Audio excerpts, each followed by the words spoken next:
Hey everybody, my name is Dr. Scott Giacomucci.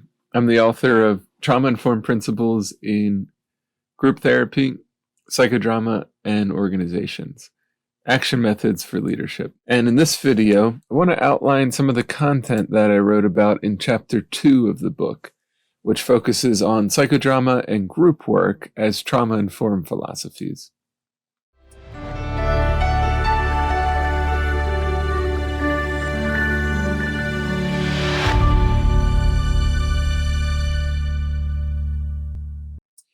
So group work and psychodrama were created long before PTSD and trauma were really recognized.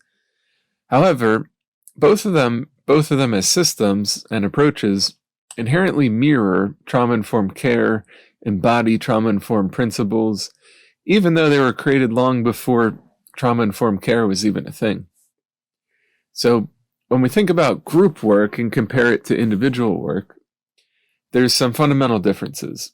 Of course, group work takes place within a group, whereas one-to-one work takes place within a one-to-one setting.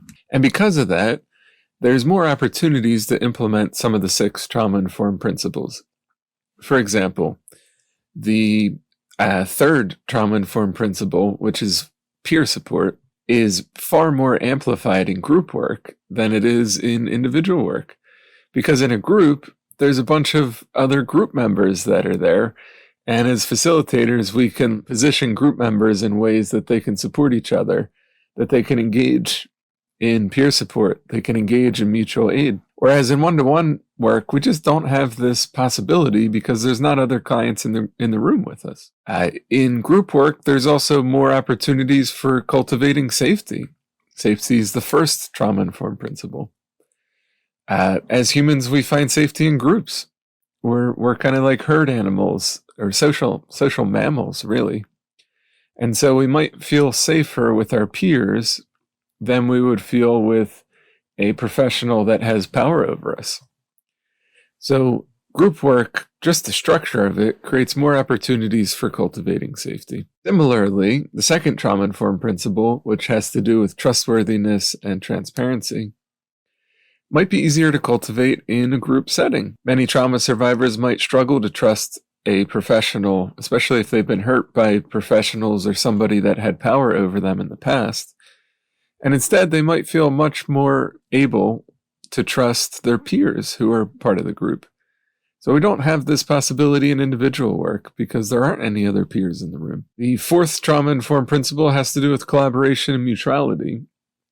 And of course, we can cultivate this in one-to-one work, but there's far more possibilities for collaboration when there's more people in the process. And so group work has more opportunities and more potentialities for collaboration and mutuality than individual work. The fifth trauma-informed principle has to do with empowerment, voice, and choice. And of course, again, we can cultivate this in one-to-one work, but there's more opportunities to do so in group work. Sometimes it can be really empowering to see peers tap into their own sense of personal empowerment, to reclaim their own voice in the aftermath of trauma, to demonstrate the capacity of decision-making and making choices, honoring their preferences and choices, having boundaries about choices they don't want to make. And so many times we learn through mirroring and through role modeling.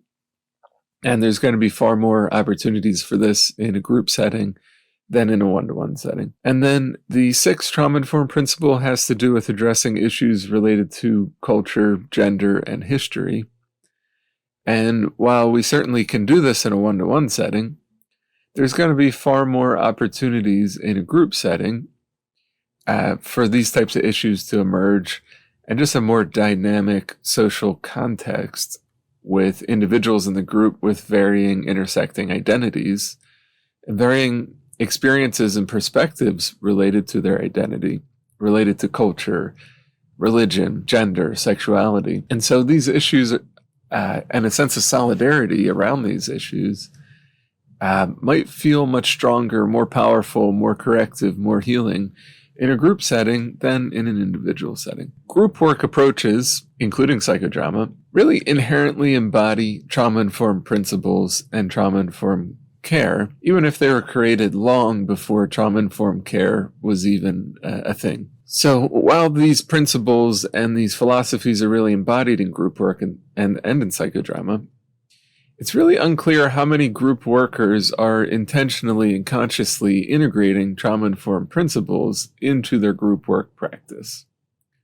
So part of my intention for writing this book and making these videos is to really help group workers be more intentional and conscious about how they're implementing trauma-informed care into their work. My sense is that many group workers do this naturally and organically without even knowing it, and that it really helps to have the language and the framework of trauma-informed care and the 6 trauma-informed principles so that we can really intentionally and consciously further integrate these principles into our work. So group work is both trauma-informed and it's also a trauma-focused approach.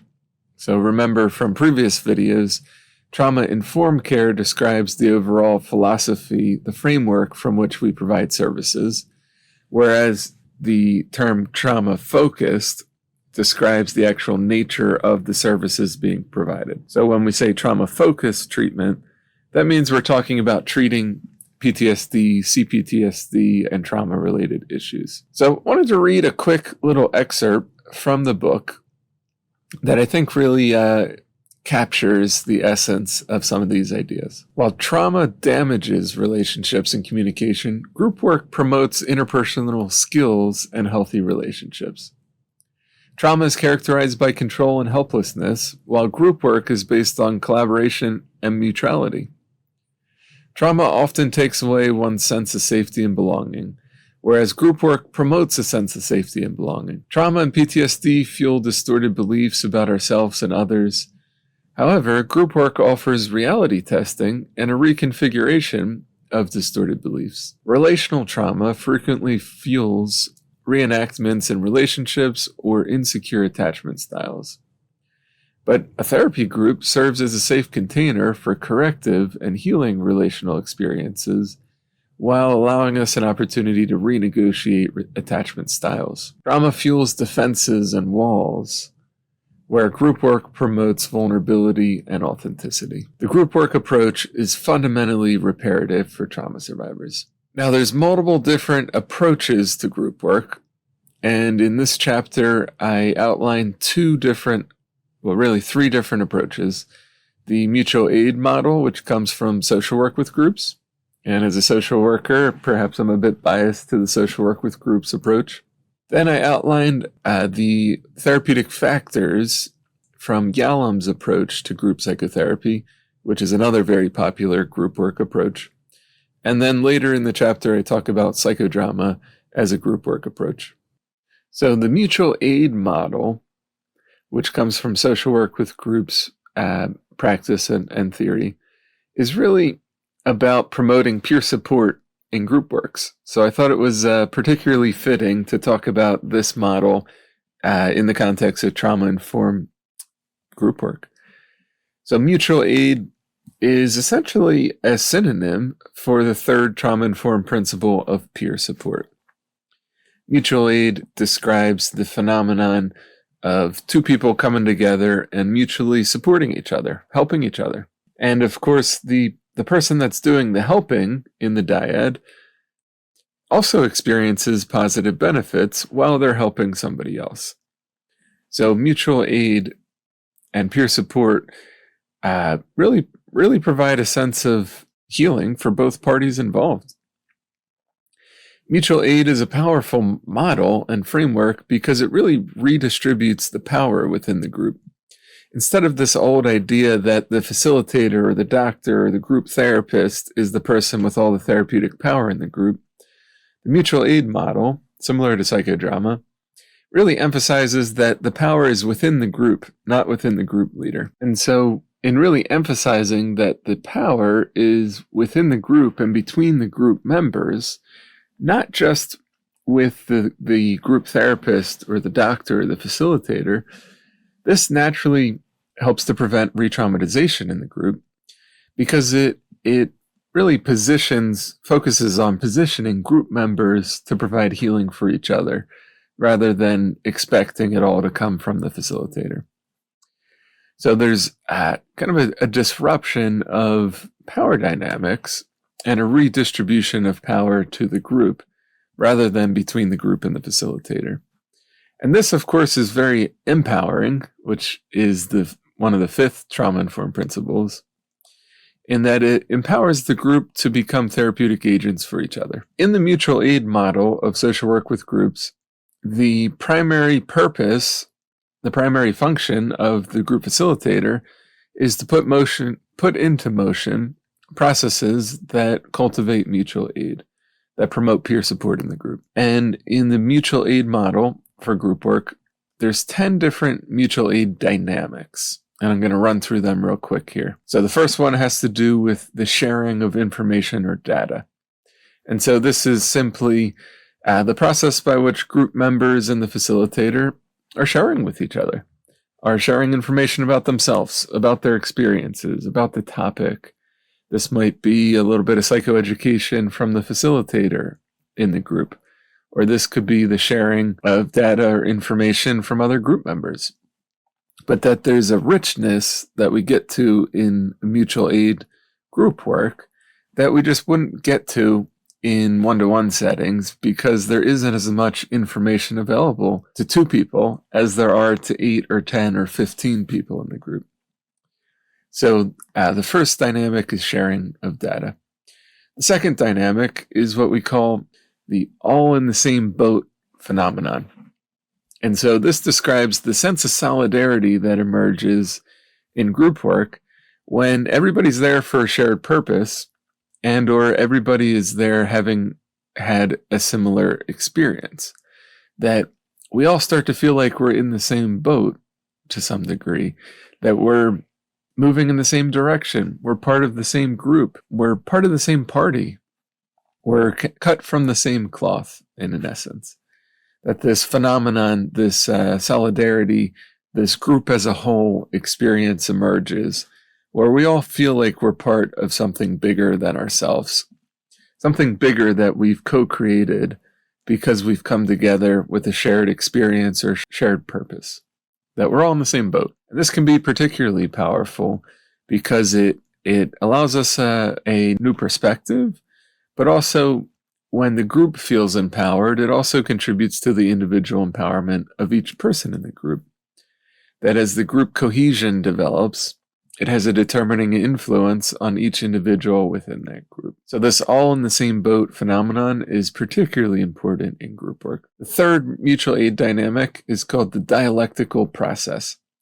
And so this essentially has to do with a safe expression of different perspectives, of differences, of experiences between group members, between the facilitator, which leads to the kind of a refinement of complexities about the experience, and at the same time, a sense of commonality within the process. That as different group members share their similar and different experiences related to the same topic, the same issue, we start to come to a deeper appreciation of the similarities, differences, and just the complexities within the group. The fourth mutual aid dynamic is about addressing taboo topics. So taboo topics always come up, or almost always come up in group work. Things like trauma, perhaps, is a taboo topic. Sex might be a taboo topic. I think taboo topics are really going to depend on the kind of cultural frame of reference and probably the age range in the group, and also the setting that the group takes place in. So one topic which might be very taboo in one group or one community just isn't going to be a taboo topic in another group or community. But regardless of what the taboo topics are, the topics that people don't want to talk about, the topics that are underneath the surface but that are emerging in the dynamics, the topics that get swept under the rug, the topics that are uncomfortable to bring up and uncomfortable to talk about, the topics that bring us a sense of shame, perhaps, or a sense of discomfort, a sense of anxiety when they're talked about. these things need to be addressed, and they tend to come up in groups. In one-to-one work, the facilitator has a lot more control over what's happening and what topics come up, whereas in group work, a lot more of the control of the process rests in the hands of the actual group. And so these taboo topics tend to emerge more frequently in group work. And some have suggested it's one of the reasons why many therapists, social workers avoid leading groups, because we feel more control when we're in one-to-one settings. So the fifth mutual aid dynamic has to do with developing a universal perspective. And so this is somewhat similar to the second dynamic about the all in the same boat phenomenon. But this fifth dynamic is more about perspective, and a universal perspective, that each individual comes to the group with their own individual perspectives. And through the sharing of all these different individual perspectives, we come to develop an appreciation for a larger, collective, universal, perhaps a more objective or maybe intersubjective perspective that takes into account varying different perspectives rather than just our own. And so this really helps with restructuring distorted beliefs and expanding one's sense of perspective about their individual experience. Sixth mutual aid dynamic is simply mutual support. And so this is what we've been talking about in terms of peer support, that we want to cultivate the connection and the mutual support, education, and healing between individual group members. We want to position individuals within the group in ways that they can face each other and support each other, contribute to the healing for each other. The seventh mutual aid dynamic has to do with mutual demand and mutual expectation. And so within group work, there's ways that we can use a reciprocity or role reciprocity to put a mutual demand on the group and on individuals within the group to show up and support each other, to help each other. When group members feel like there's an expectation on them, maybe other group members are putting an expectation on them to contribute to the group, or the facilitator's putting an expectation on them, it might help them show up in the way that we hope or expect them to, the way that we know that they could show up and support each other. And so mutual aid groups are different in terms of demand and expectation, in that all of the demand for healing, for support, for education is not on the facilitator, that we shift that role demand, that role responsibility, that role expectation onto each member of the group. And we try to empower them to show up, to share all of their strengths, all of their wisdom, all of their experience, all the information available to them with the rest of the group and the other group members. It creates a much more rich and dynamic group experience. The eighth mutual aid dynamic has to do with problem solving. So most people, when they come to a group, they come because they've got a problem, or they've got a series of problems that they're trying to make sense of, that they're trying to solve. These might be intrapsychic or internal problems. They could be interpersonal problems, or they might be social problems that are really impacting their life in different ways. And you know what, I'll add to that, there could be spiritual problems or existential issues that they're grappling with. And so group members are often looking for answers, looking for solutions, or looking for somebody or a group that can help hold the pain, the uncertainty, the anxiety, the fear, the shame, the guilt, the anger, the frustration that comes with holding and experiencing the different problems they might be faced with.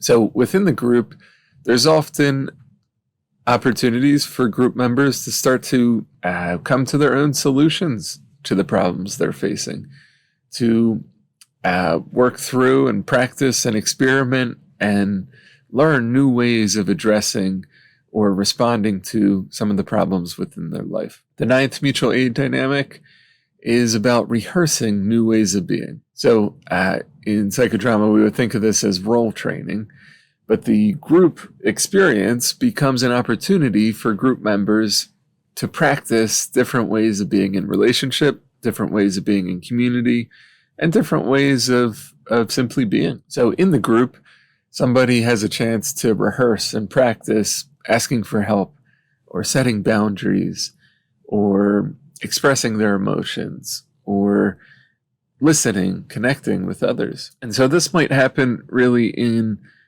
implicit ways within the group process. This might be fueled by role modeling from other group members or the group facilitator. Or this could even be done through role playing and quite literally rehearsing new social skills. And the 10th mutual aid dynamic has to do with a strengths in numbers phenomenon. So naturally, trauma and some of the issues that group members might face within their life can be really isolating. And when we're isolated, we can feel like we might be the only one experiencing this issue. And that can be really disempowering. Whereas when we come together in a group or a community where other group members are all facing the same issue or similar issues, or have in the past faced this similar problem and found ways to cope with it or overcome it, we start to feel this strength in numbers phenomenon, where we start to feel a sense of empowerment. We realize that we're not alone.